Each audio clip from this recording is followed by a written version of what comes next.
जितना भजन करोगे उतना ही बात बनेगी। बारी मथे घृत होए बरु सिकता ते बरु तेल, बिनु हरि भजन न भवतरी या सिद्धांत पेल। भजन का जिसके जीवन में चार बातें हैं उसका पूरा भजन होगा, सही भजन होगा। पहला, भगवान के नाम का निरंतर जप करने का अभ्यास। दूसरा, भगवान के प्रेमी जनों के चरित्रों का चिंतन करना। बहुत जल्दी भक्ति पुष्ट होती है भक्तों से। हरि को निज यस ते अधिक भक्तन यस पर प्यार। अगर रोज भक्त नामावली का आप पाठ करेंगे तो आपकी भक्ति बहुत पुष्ट हो जाएगी। भक्तन की नामावली जो करी है चित लाए, ताकि भक्ति बढ़े घनी और हरि होए सहाय। और सबसे बड़े विघ्न विनाशक भक्तों के नाम कीर्तन है। कई बार कहा है यदि आप अपने घर से कहीं यात्रा करें तो पहले 5 भक्तों का तो स्मरण कर ही ले, कभी विघ्न नहीं पड़ेगा। लिख लो कागज में, कभी विघ्न नहीं पड़ेगा। भक्ति भक्त भगवंत गुरु चतुर नाम बपु एक, इनके पद बंधन के नासत विघ्न अनेक। पहले धैर्य रखो। जब आप वाहन पे बैठने जा रहे हो घर से बाहर तो पहले 5 भक्तों, किसी 5 भक्त का स्मरण कर लो, कुछ याद कर लो भक्तों के नाम। ये जीवन की बहुत अमूल्य धन है।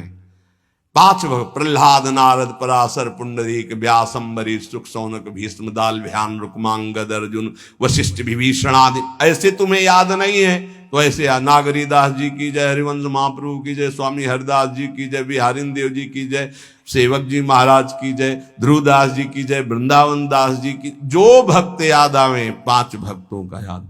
भक्त नामावली जो रोज पाठ करता है उसके हृदय में घनीभूत भक्ति, ठोस भक्ति, जिसमें कोई विकार ना प्रवेश कर पावे, क्या जाता है। हमें लगता है अगर ध्रुवदास जी कृत 42 लीला में जो भक्त नामावली सब महान भक्तों के नाम है 30 मिनट में हो जाएगी, जल्दी से करोगे तो 7-8 मिनट में श्री भगवत रसिक जी द्वारा की हुई भक्त नामावली हो जाती है अगर रफ्तार से करो। हम सो इन साधुन सो। तो हमें जीवन जब भक्ति में बनाना है तो पहला नाम जब प्रभु का, दूसरा भक्तों के चरित्र, भक्तों के नाम। हरि को निज यस्ते अधिक भक्तन यस पर प्यार। ये बात समझ लीजिए। कुछ भक्तों की नामावली सबको रोज करनी चाहिए। अपने यहां भगवत कृपा से श्रृंगार के बाद रोज होती भक्त नामावली, सबको करना चाहिए। अगर बड़ी नामावली करनी हो तो ध्रुवदास जी का, छोटी नामावली तो भगवत रसिक जी ने 7-8 मिनट में हो जाती है। तीसरा, अपने आराध्य देव को ध्यान में रखते हुए चलना फिरना, उठना बैठना। ये जो बिहारी जी का रूप है, जो राधा वल्लभ जी का रूप है, राधा रमण जी का रूप है, ये किसी मूर्तिकार ने नहीं बनाया, स्वयं प्रभु प्रकट हुए हैं प्रिया प्रीतम से। बार बार आदेश भी आचार्य चरण कहते, राधा वल्लभ लाल को हृदय ध्यान मुख नाम। तो ये छवि विराजमान कर लो अपने मानस पटल पर। राधा वल्लभ जी को बार बार देखो और फिर वो आप मानस पटल पे विराजमान करो। तीसरा, अपने इष्ट का ध्यान करने का अभ्यास। और चौथा, जो आपने उपदेश सुने हैं वैसे चलने के बाद, सच्ची मानिए थोड़ी देर आपको बुरा लगेगा, जो मन है वो आपका बुरा महसूस करेगा संतों की बात को, पर यदि आप मान जाओगे तो प्यारे निहाल हो जाओगे। बिल्कुल आपके ही लिए केवल बात होती है, केवल आपके लिए होती है। उस समय आपको जरूरी लगता है कि हमारे मनोवृत्ति में बाधा क्यों पहुंचा रहे हैं। हम जैसा चाहें वैसा कर सकते, नहीं कर सकते। तुम जैसा चाहो वैसा कोई नहीं कर सकता, क्योंकि सब स्वतंत्र नहीं है, ईश्वर है, सबके ऊपर ईश्वर। फिर आप तो गुरु को बिके हुए हो। अगर आप भगवत चरणारविंद के शरणागत हो, आप बिके हुए हो, आपका अधिकार का है। आपको कहा जाए खड़े रहो, यही तो वही खड़े रहो, तब आपकी शोभा है। अरे क्यों खड़े रहे, हम चले गए, ये आपकी शोभा, ये समर्पण की शोभा नहीं। समर्पण की शोभा तो वही है कि जो आदेश किया जाए उससे। चौथी बात है, जो शास्त्र आज्ञा, गुरु आज्ञा, संत आज्ञा हुई उसके अनुसार जीवन चलावे। प्रभु से मन जोड़ना है और संसार शरीर से मन को हटाना है। वो बड़े भाग्यशाली जन हैं जो विषयों से मन को हटाकर प्रभु में जोड़ते हैं। बड़े कृपालु प्रभु हैं।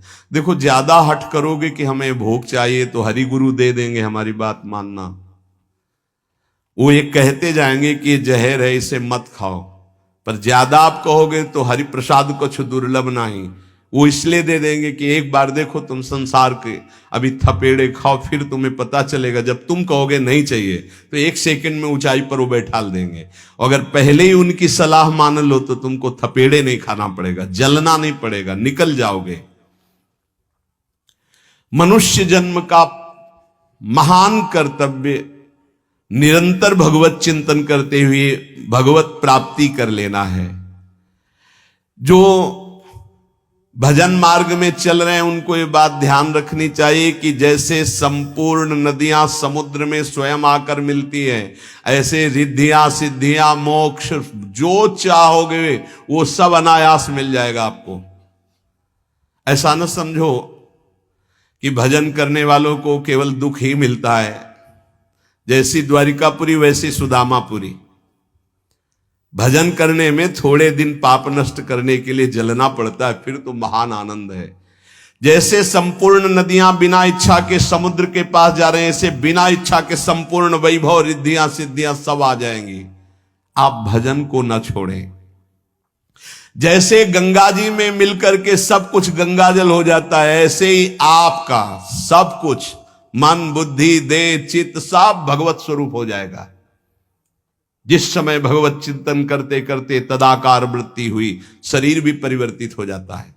देखो दूसरा शरीरधारी कीड़ा दूसरी जाति का दूसरे शरीर का लाके भृंगी अपने घरौंदे में पैक करता है और उसको ऐसे डंक मारता है और वो उसका भयवश चिंतन करते करते उसी शरीर से भृंगी कीड़ा बन जाता है। तो तुम प्रेम से चिंतन करते करते अगर भगवदाकार हो गए तो तुम्हारा देह भी ब्रह्म स्वरूप हो जाता है। जो भगवत प्रेमी महात्मा है उनका शरीर चिदानंद में होता है, 5 भौतिक भाव खत्म हो जाता है, उनका शरीर भी ब्रह्म स्वरूप हो जाता है।